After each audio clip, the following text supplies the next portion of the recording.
Hello guys, AB কমটেক চ্যানেলে সকলকে স্বাগত। এই ভিডিওতে আমরা মাইক্রোসফট ওয়ার্ডের আরেকটি গুরুত্বপূর্ণ ফিচার টেবিল নিয়ে আলোচনা করব। ভিডিওটি পছন্দ হলে অবশ্যই লাইক, শেয়ার এবং সাবস্ক্রাইব করবেন আর কমেন্ট করে অবশ্যই জানাবেন ভিডিওটি কেমন লাগলো। তাহলে চলুন শুরু করা যাক। একটি মাইক্রোসফট ওয়ার্ড ডকুমেন্টের মধ্যে কিভাবে টেবিল ইনসার্ট করা যায় এবং সেই টেবিলটিকে আরো সুন্দরভাবে কিভাবে ফরম্যাটিং করা যায় সেই নিয়ে আমরা আলোচনা করব। প্রথমে আমরা এখানে একটি ব্ল্যাঙ্ক ডকুমেন্ট খুলে নিলাম।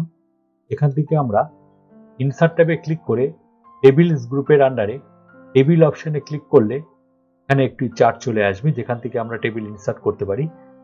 আমরা মাইক্রোসফট ওয়ার্ডে তিনভাবে টেবিল ইনসার্ট করতে পারি। একটা অটোমেটিক টেবিল ইনসার্ট আমরা করতে পারি, যেটা এটার উপর দিয়ে মাউসটিকে নাড়ালেই দেখুন অটোমেটিক কিছু রো অ্যান্ড কলম দিয়ে কিছু সেলস তৈরি হয়ে যাচ্ছে। অথবা আমরা এখান থেকে ইনসার্ট টেবিল অপশনের মাধ্যম দিয়েও টেবিল ইনসার্ট করতে পারি। ইনসার্ট টেবিল অপশনে গিয়ে এখানে নাম্বার অফ কলামসে গিয়ে কতগুলি কলম এবং নাম্বার অফ রোজে গিয়ে কতগুলি রোজ আমি চাই সেটি লিখে এখানে যদি আমরা ওকেতে ক্লিক করি তাহলেও টেবিল ইনসার্ট হয়ে যাবে। অথবা আমরা ড্র টেবিল অপশনের মাধ্যম দিয়েও টেবিল তৈরি করে নিতে পারি। প্রথমে আমরা দেখে নিই একটি টেবিল ইনসার্ট করলে যে টেবিলটি তৈরি হয় এখানে কোন জায়গাটিকে কি বলা হয়। এখানে যে প্রতিটি খোপগুলি আছে প্রতিটি খোপকে বলা হয় এক একটি সেল, এবং এখান থেকে এই যে জায়গাটি আছে এটিকে বলা হয় কলাম, প্রত্যেকটাকে বলা হয় এক একটা কলাম, আর এই প্রত্যেকটিকে বলা হয় এক একটি রো। এবং এই প্রত্যেকটি রো আর কলামের একটি নাম আছে। এবং প্রথম যে কলামটি আছে এই কলামটি, এটার নাম হলো এ কলাম, পাশেরটা হলো বি কলাম, তার পাশেরটা হলো সি কলাম, তার পাশেরটা হলো ডি কলাম, এরকমভাবে চলতে থাকে।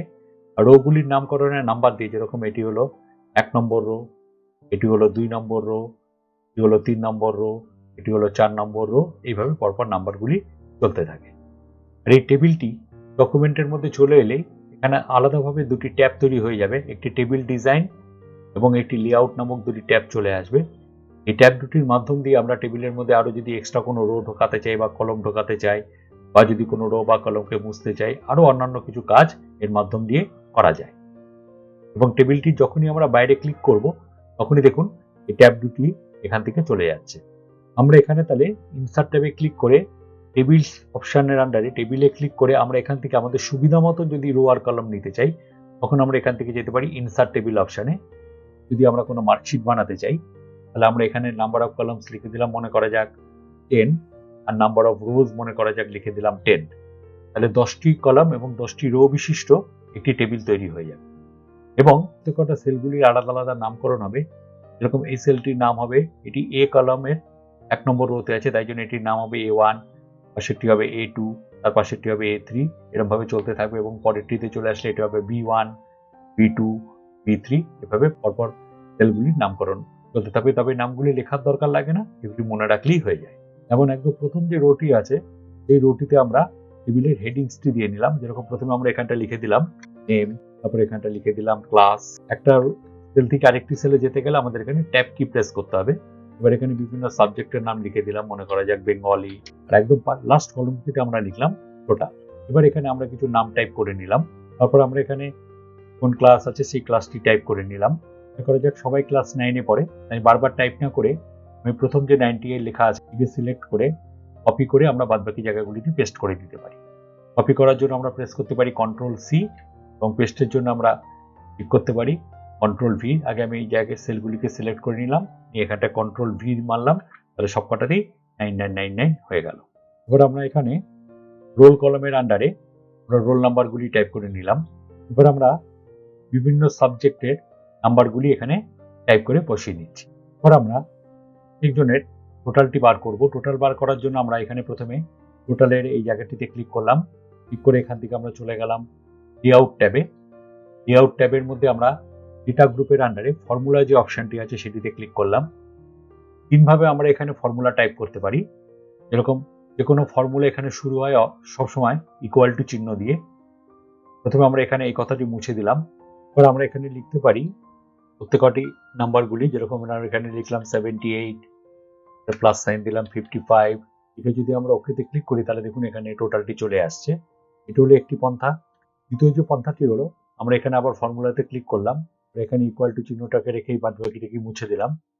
এবং এই প্রত্যেক কটা যে নাম্বার আছে, যেরকম এখানে 78, 55, এগুলো যে সেল অ্যাড্রেসগুলি আছে, যদি আমরা ওকেতে ক্লিক করি তাহলে দেখুন একই রেজাল্ট আসছে। আর সবচেয়ে সহজ পন্থা হলো, এখানে একটা কথা লেখাই আছে ইকুয়াল টু সাম। সাম হলো একটি ফাংশন। ইকুয়াল টু সাম ব্র্যাকেটের মধ্যে লেখা আছে লেফট, মানে আমাদের যেখানে কার্সারটি আছে তার বাদিকটিকে যোগ করবে। এটিতে যদি আমরা ক্লিক করি তাহলে এখানে দেখুন রোল নাম্বারটিও যোগ হয়ে যাবে। আমরা যদি ওকেতে ক্লিক করি তাহলে দেখুন 330 জায়গায় এটা হয়ে গেল 340। তাহলে আমরা এখানে কি করতে পারি, এখানে ফর্মুলাতে ক্লিক করলাম, এখানে সামটিকে রেখে লেফটটিকে মুছে দিলাম। লেফটটিকে মুছে দিয়ে এখান থেকে আমরা লিখলাম D2, তার পাশে একটি কোলন সাইন দিলাম, কোলন যেই অবধি হবে সেই অবধি লিখে দিলাম I2। তার মানে এখানে বোঝা যাচ্ছে D2 থেকে I2 অবধি যতগুলি সংখ্যা আছে সবকটি সংখ্যাটিকে যোগ করে এখানে বসিয়ে দেবে। তারপরে এখানে ওকেতে ক্লিক করলাম, তাহলে দেখুন এখানে 330ই চলে আসে। এই সেলটিতে আবার যোগ করতে গেলে আমরা এখানে লিখতে পারি ফর্মুলা, এখানে দেখুন অটোমেটিক অ্যাবভ চলে এসেছে। অ্যাবভটাকে মুছে দিয়ে আমরা এখানটা লিখে দিলাম D3 কোলন I3। এটি যদি আমরা ওকেতে ক্লিক করি তাহলে পরের সেলটি আবার যোগ হয়ে যাবে। আবার তারপরে করতে গেলে আবার এখানে ফর্মুলাতে ক্লিক করলাম, ফর্মুলাতে ক্লিক করে এখানে অ্যাবভটা মুছে দিয়ে আবার লিখে দিলাম D4 colon I4। 4 colon I4 লিখে যদি আমরা ওকেতে ক্লিক করি তাহলে দেখুন এখানেও যোগটি চলে এলো। এইভাবে আমরা বাদবাকি টোটালের আন্ডারে প্রত্যেক কটা সেলের যোগগুলি করে নিতে পারি। এবার আমরা মনে করা যাক এই যে 8 নম্বর যে রোটি আছে, এই 8 নম্বর রোটির যে কোনো জায়গায় আমি কার্সারটিকে রাখতে পারি। 8 নম্বর রোটির আগে বা পরে একটি রো ঢোকাতে চাই, তখন আমাদের এখানে যেতে হবে লেআউট ট্যাবের আন্ডারে রোজ অ্যান্ড কলমস গ্রুপের মধ্যে insert above, insert below. Insert above করলে আগে ঢুকবে, দেখুন আমি ইনসার্ট অ্যাবাভে ক্লিক করছি, আগে একটি রো ঢুকে যাচ্ছে, সঙ্গে সঙ্গে আমি এটিকে আনডু করে দিলাম। আর ইনসার্ট বিলো করলে পরে একটি রো ঢুকে যাচ্ছে, এটিকে আনডু করে দিলাম। একই পন্থায় মনে করা যাক আমরা যে বেঙ্গলি যে কলামটি আছে, তার মানে ABCD কলাম যে আছে, ডি কলামটির আমি যে কোনো জায়গায় কার্সারটিকে রাখলাম, ডি কলামটির আগে বা পরে একটি কলম ঢোকাতে চাই, তখন আমাকে এখান থেকে ক্লিক করতে হবে এই একই পন্থায় লেআউট ট্যাবে রোজ অ্যান্ড কলম গ্রুপের আন্ডারে ইনসার্ট লেফট করলে আগে ঢুকবে, আমি আন্ডু করে দিলাম, আর ইনসার্ট রাইট করলে পরে ঢুকবে, এবং এটিকে আবার আন্ডু করে দিলাম। এছাড়াও আমরা আরেকটি পন্থাতেও রোজ আর কলাম এভাবে ঢোকাতে পারি। মনে করা যাক আমি এই 8 নম্বর রোতে কার্সারটি রাখলাম, লেআউট ট্যাবের আন্ডারে রোজ অ্যান্ড কলমের একদম ডান দিকে যে ছোট্ট বক্সটি দেখা যাচ্ছে, এটাকে বলা হয় table insert cells dialog box. এতে ক্লিক করলে দেখুন এখানে একটি বক্স চলে আসছে। আমরা যদি এখান থেকে ক্লিক করি ইনসার্ট এন্টায়ার রো, ক্লিক করলে দেখুন আগে একটি রো ঢুকে যাচ্ছে, তবে এটির ক্ষেত্রে আগেই রো ঢুকবে, পরে ঢুকবে না। আবার একই পন্থা এটিতে ক্লিক করে আমরা যদি এখানে বলি ইনসার্ট এন্টায়ার কলাম, তাহলে দেখুন ওখানে একদম ফার্স্ট কলামে কার্সারটি আছে, সেজন্য ফার্স্ট কলামের আগে এই কলাম ঢুকে যাবে। একই পন্থা এখান থেকে আরো দুটি কাজ এক্সট্রা করা যায়, যেটি হলো আমরা যদি এখান থেকে বলি শিফট সেলস ডাউন, তাহলে দেখুন এখানে যে নবীন লেখাটি আছে সেটি সজলের জায়গায় চলে আসবে, সজলটি সুজনের জায়গায় চলে আসবে, সুজনটি এক ঘর নেমে যাবে। বাদ বাকি এখানে যেগুলি আছে সেগুলি সেমই রয়েছে। যদি আমরা এখান থেকে বলি শিফট সেলস রাইট, তাহলে দেখুন প্রত্যেক কটা এক ঘর করে ডান দিকে শিফট করে যাবে, একটা ঘর ঢুকে যাবে এবং প্রত্যেক ঘরগুলি ডান দিকে একটু করে শিফট করে যাবে। এবার আমরা এখান থেকে যদি কোনো রোকে মুছতে চাই, মনে করা যাক আমি 8 নম্বর রোটি গিয়ে মুছবো, 8 নম্বর রোটি যে কোনো জায়গায় কার্সারটিকে রাখলাম, একে এখানে লেআউট ট্যাবের অধীনে রোজ অ্যান্ড কলামস গ্রুপের এখানে ডিলিটে ক্লিক করলাম। এখান থেকে আমরা যদি ডিলিট রোতে ক্লিক করি তাহলে দেখুন রোটি মুছে যাচ্ছে।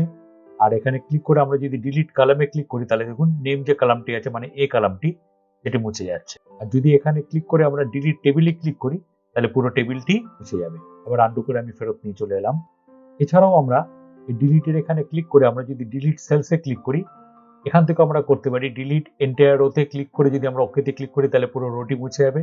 ডিলিট এন্টায়ার কলামে ক্লিক করে যদি আমরা ওকেতে ক্লিক করি তাহলে পুরো কলামটি মুছে যাবে। যদি এখানে ক্লিক করি শিফট সেলস আপ, তাহলে দেখুন নবীনটা মুছে যাবে, সজলটা এক ঘর উপরে উঠে যাবে, সুজনটা আবার সজলের জায়গায় চলে আসবে। আর যদি এখান থেকে ক্লিক করে আমরা বলি শিফট সেলস লেফট, তাহলে নবীনটি মুছে যাবে এবং এই ডান দিকের প্রত্যেক কটি ঘর এক ঘর করে বাদিকে শিফট করে যাবে। যদি আমরা একের অধিক রোকে মুছতে চাই, তাহলে যে কটি রোকে মুছতে চাই আমাকে সে কটি রোকে সিলেক্ট করে নিতে হবে। পরে আমরা এখান থেকে যদি বলি ডিলিট রো, তাহলে দেখুন সবকটি রো একবারে মুছে গেল। কলমের ক্ষেত্রেও তাই, যে কটি কলমকে আমি মুছতে চাই এটাকে যদি আমি সিলেক্ট করে নিই কলমগুলিকে, পরে আমরা যদি এখান থেকে বলি ডিলিট কলামস, তাহলে সবকটি কলম একবারে মুছে যাবে। এবার আমরা চলে আসছি লেআউট ট্যাবের অধীনে মার্জ গ্রুপের আন্ডারে স্প্লিট সেলস অপশনে।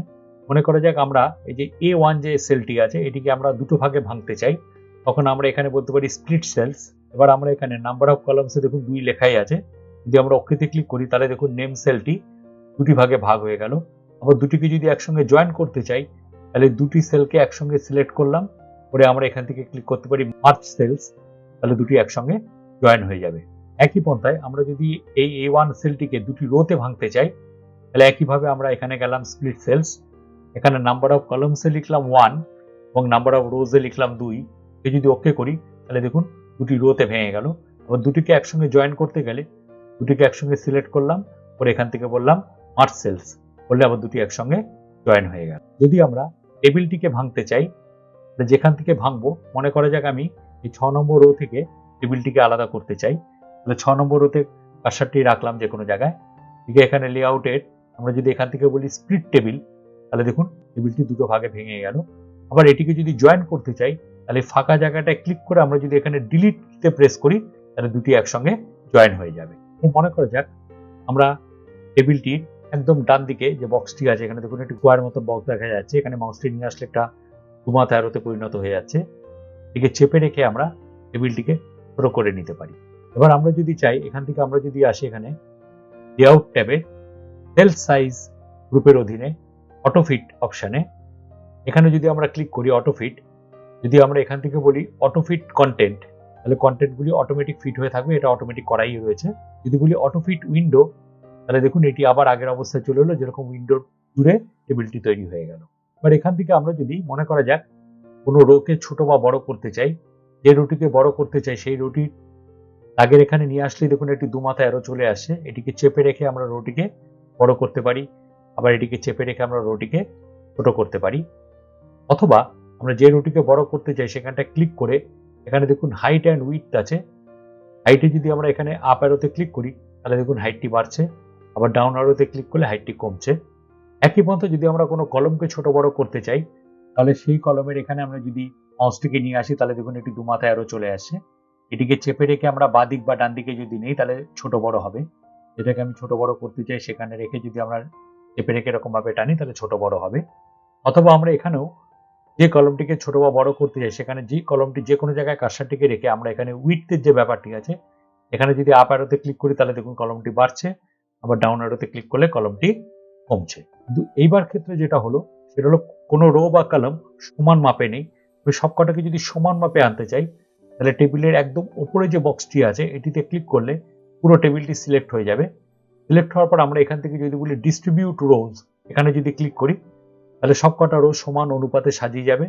ডিস্ট্রিবিউট কলামসে যদি ক্লিক করি তাহলে সবকটা কলম সমান অনুপাতে সাজিয়ে যাবে। এবার আমরা এখান থেকে চলে আসছি লেআউট ট্যাবের অ্যালাইনমেন্ট গ্রুপের আন্ডারে অ্যালাইনমেন্টগুলো অপশনগুলির মধ্যে। এখানে প্রথমে যেটা আছে এটি হলো অ্যালাইন টপ লেফট, একদম ওপরে বাঁদিকে থাকবে সবকটা লেখা, এটা হলো align top centre, align top bottom, এটা হলো একদম নিচেটা হলো অ্যালাইন বটম রাইট, এটা অ্যালাইন বটম সেন্টার, এটা অ্যালাইন বটম লেফট, এটা হলো অ্যালাইন সেন্টার লেফট, এটা হলো অ্যালাইন সেন্টার রাইট। আর একদম যদি আমরা মিডিলে চাই তাহলে মাঝখানটিতে ক্লিক করতে হবে, এখানে 9 ধরনের অ্যালাইনমেন্ট আছে। তাহলে দেখুন প্রত্যেক কটি সেলের আমার যেহেতু পুরো টেবিলটি সিলেক্ট করা আছে, প্রত্যেক কটি জিনিস প্রত্যেক কটা সেলের পুরোপুরি মাঝখানে চলে এসেছে। এবার আমরা মনে করা যাক প্রথম রোটিকে সিলেক্ট করে নিলাম, করে নেওয়ার পর আমরা এখানে টেক্সট ডাইরেকশনে যদি ক্লিক করি তাহলে দেখুন টেক্সটের ডাইরেকশনগুলি ক্রমশ ঘুরে যাচ্ছে। এবার আমরা এখান থেকে চলে আসি লেআউট ট্যাবের অধীনে ডেটা গ্রুপের মধ্যে শর্ট অপশনে। শর্ট মানে হলো আমরা যদি এখানে নামের ওপর বেস করে এটাকে A to Z অর্ডারে সাজাতে চাই, মানে অ্যাসেন্ডিং বা ডিসেন্ডিং অর্ডারে, আমরা নামের উপর নাম মানে এ কলামটির উপর যে কোনো জায়গায় কার্সারটি রাখলাম, এটা আমরা যদি এখানে শর্টে ক্লিক করি তাহলে দেখুন এখানে একটি বক্স চলে আসছে, আমরা নাম বা যে কোনো কিছুর উপর করতে পারি, class, roll, Bengali, English, math, যে কোনো কিছুর উপর আমরা এখানে করতে পারি। আমরা যদি নামের উপর চাই তাহলে নামে এখানে ক্লিক করে আমরা এখানে অ্যাসেন্ডিং না ডিসেন্ডিং অর্ডারে চাই সেটা বলতে হবে। অ্যাসেন্ডিং মিনস হলো A to Z আর ডিসেন্ডিং মিনস হলো Z to A। অ্যাসেন্ডিং এ ক্লিক করে আমরা যদি এখানে ওকেতে ক্লিক করি তাহলে দেখুন নামগুলি A to Z অর্ডারে সবগুলি সাজিয়ে গেল। ডিসেন্ডিং এ ক্লিক করে ওকেতে ক্লিক করি তাহলে দেখুন নামগুলি আবার Z to A অর্ডারে সাজিয়ে গেল। এবার আমরা যদি এখান থেকে কনভার্ট টু টেক্সটে ক্লিক করি তাহলে এখানে দেখুন একটি বক্স চলে এলো। এবার এখানে যেহেতু প্রত্যেকটি সেলের মাঝখানে আমরা ট্যাব মেরে এগিয়েছি সেজন্য এখানে অলরেডি ট্যাবসে ক্লিক করাই আছে। আমরা যদি এটাতে ওকেতে ক্লিক করি তাহলে দেখুন টেবিলটি একটি টেক্সটে পরিণত হয়ে গেল, ছকটি নেই কিন্তু জিনিসটি রয়েছে। আবার এটিকে যদি আমরা টেবিলে কনভার্ট করতে চাই তাহলে পুরো লাইনগুলি সবকটাকে সিলেক্ট করতে হবে, পরে এখানে ইনসার্ট ট্যাবে গিয়ে টেবিলস গ্রুপের আন্ডারে টেবিল ড্রপডাউন অ্যারোতে ক্লিক করে আমরা যদি এখান থেকে বলি কনভার্ট টেক্সট টু টেবিল, পরে এখানে আমরা যদি বলি ওকে, তাহলে এটি আবার টেবিলে কনভার্ট হয়ে যাবে। টেবিল ডিজাইন ট্যাবের মাধ্যম দিয়ে আমরা টেবিলের ডিজাইনকে চেঞ্জ করতে পারি। দেখুন এখানে বিভিন্ন ডিজাইন দেওয়া আছে টেবিল স্টাইলস এর আন্ডারে। আমরা এখানে এই ড্রপ ডাউন অ্যারোতে ক্লিক করে এখানে দেখুন বিভিন্ন ডিজাইন দেওয়া আছে। আমার যে ডিজাইনটি পছন্দ সেটা যদি আমি ক্লিক করি তাহলে দেখুন পুরো টেবিলটি এই ডিজাইনে নিয়ে নিচ্ছে। আবার যদি আগের অবস্থায় আসতে চাই তাহলে একদম ড্রপ ডাউন অ্যারোতে ক্লিক করে একদম প্রথমটিতে প্লেন টেবিলের যে প্রথমটি আছে টেবিল গ্রিড সেটিতে ক্লিক করলে এটি আবার আগের অবস্থায় চলে আসবে। আর আমরা যদি প্রত্যেকটি কলাম বা রোকে আলাদা আলাদা কালার করতে চাই, যেরকম মনে করা যাক আমরা হেডিং যে রোটি আছে সেটিকে আলাদা কালার করতে চাই, এটিকে সিলেক্ট করলাম, করে এখানে শেডিং যে অপশনটি আছে এখানে ক্লিক করে আমরা আমাদের সুবিধা মতন কালার দিয়ে দিতে পারি। আবার এখানে ধরুন নাম, ক্লাস আর রোলটিকে আলাদা কালার করব, এটিকে সিলেক্ট করে আমরা এখান থেকে একটি আলাদা কালার করে দিলাম। এই জায়গাটিকে আলাদা কালার করব, এটিকে সিলেক্ট করে আমরা এখানে একটি আলাদা কালার করে দিলাম। টোটালটিকে একটি আলাদা কালার করব, এটিকে সিলেক্ট করে একটি আলাদা কালার করে দিলাম। তাহলে দেখুন আলাদাভাবে কালারিং হয়ে যাচ্ছে। আবার আগের অবস্থায় নিতে গেলে একই পন্থায় টেবিল স্টাইলস এর আন্ডারে আমরা যদি টেবিল গ্রিড এই অপশনটিতে ক্লিক করি তাহলে পুরোটি আবার আগের অবস্থায় চলে আসবে। এবার মনে করা যাক আমরা সাবজেক্ট যে লেখাগুলি আছে সাবজেক্টের উপরে একটা হেডিং দিতে চাই সাবজেক্টস নামে। তখন আমরা কি করলাম, এই রোটির যে কোনো জায়গায় একদম প্রথম রোটি 1 নম্বর রোটি যে কোনো জায়গায় কার্সারটিকে রেখে আমরা এখানে ইনসার্ট অ্যাবভ করে একটি রো ঢুকিয়ে নিলাম। বা ঠিক যেখান থেকে সাবজেক্ট শুরু হয়েছে মানে বেঙ্গলি তার ঠিক ওপরে মানে ডি কলামের জায়গাটিতে ক্লিক করে আমরা এখানে লিখে নিলাম সাবজেক্টস। এবার আমরা চাইছি এই সাবজেক্টস লেখাটি এই সবকটি সাবজেক্ট মিলিয়ে হবে, যেটা Bengali, English, math, science, history এবং জিওগ্রাফি সবকটি মিলিয়ে হবে। তখন আমরা কি করলাম, এই সবকটি সেলকে সিলেক্ট করলাম, করে আমরা যদি এখানে মার্জ সেলসে ক্লিক করি তাহলে দেখুন পুরো সাবজেক্টটি মিলিয়ে একসঙ্গে হয়ে গেল। এবং এটিকে যদি মিডিলে আনতে চাই তাহলে একদম এখানে অ্যালাইনমেন্টের আন্ডারে অ্যালাইন সেন্টারে ক্লিক করলে এটি মাঝখানে চলে আসছে। এই একইভাবে আমরা যদি এখানে দেখুন আলাদা একটি সেল তৈরি হয়ে গেছে, এটিকে মিলিয়ে যদি আমরা নেম সেলটিকে তৈরি করতে চাই মানে A1 সেলটিকে, তখন এই দুটি সেলকে একসঙ্গে সিলেক্ট করলাম, করে আমরা এখান থেকে একই পন্থায় বলতে পারি মার্জ সেলস। ওয়ার্ডটাকেও সিলেক্ট করে আমরা বলতে পারি মার্জ সেলস। তাহলে দেখুন এগুলোকেও যদি আবার সেন্টার নিতে সিলেক্ট করে এখান থেকে অ্যালাইন সেন্টার, আবার এই টোটালের এখানে ক্লিক করে আমরা এখান থেকে বলতে পারি অ্যালাইন সেন্টার। তাহলে দেখুন সুন্দরভাবে একটি টেবিল তৈরি হয়ে গেল মার্কশিটে। এবার আমরা এখানে একটি ফাইল খুলে নিলাম যেখানে কিছু লেখা আছে। এখানে আমরা কোনো টেবিল নিয়ে আসতে চাই লেখাটির ওপরে, আবার ইনসার্টে ক্লিক করলাম, এখানে টেবিল ড্রপ ডাউন অ্যারোতে ক্লিক করে এখানে বলে দিলাম মনে করা যাক নাম্বার অফ কলামস 3টি, নাম্বার অফ রোজ 3টি, একটা টেবিল নিয়ে আসলাম। এবার টেবিলটির এখানে নিয়ে এসে মাউসটিকে নিয়ে এসে টেবিলটিকে চেপে রেখে একটু ছোট করলাম।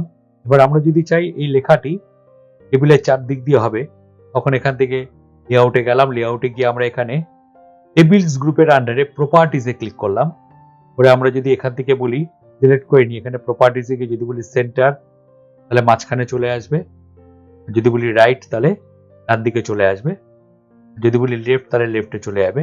আর আমরা যদি চাই লেখাটি চারদিক দিয়ে হবে তখন আমরা এখানে প্রথমে আমরা এখানে টেবিলটিকে সিলেক্ট করেই রেখেছি, এখানে সেন্টারে ক্লিক করে ওকেতে ক্লিক করলাম, তারপর প্রপার্টিজে গিয়ে আমরা যদি এখানে বলি অ্যারাউন্ড ওকেতে ক্লিক করি তাহলে দেখুন লেখাটি টেবিলটির চারদিক দিয়ে চলে আসে। এই ছিল মাইক্রোসফট ওয়ার্ড ডকুমেন্টের মধ্যে কিভাবে একটি টেবিল ইনসার্ট করা যায় এবং সেটিকে আরো কিভাবে এডিটিং করা যায়, রো বা কলম ঢোকানো যায় বা রো বা কলম মোছা যায় এবং আরো অনেক কাজ করা যায় তার উপর ভিডিওটি পছন্দ হলে অবশ্যই লাইক, শেয়ার এবং সাবস্ক্রাইব করবেন আর কমেন্ট করে অবশ্যই জানাবেন ভিডিওটি কেমন লাগলো। তাহলে এখানেই শেষ করছি, ধন্যবাদ।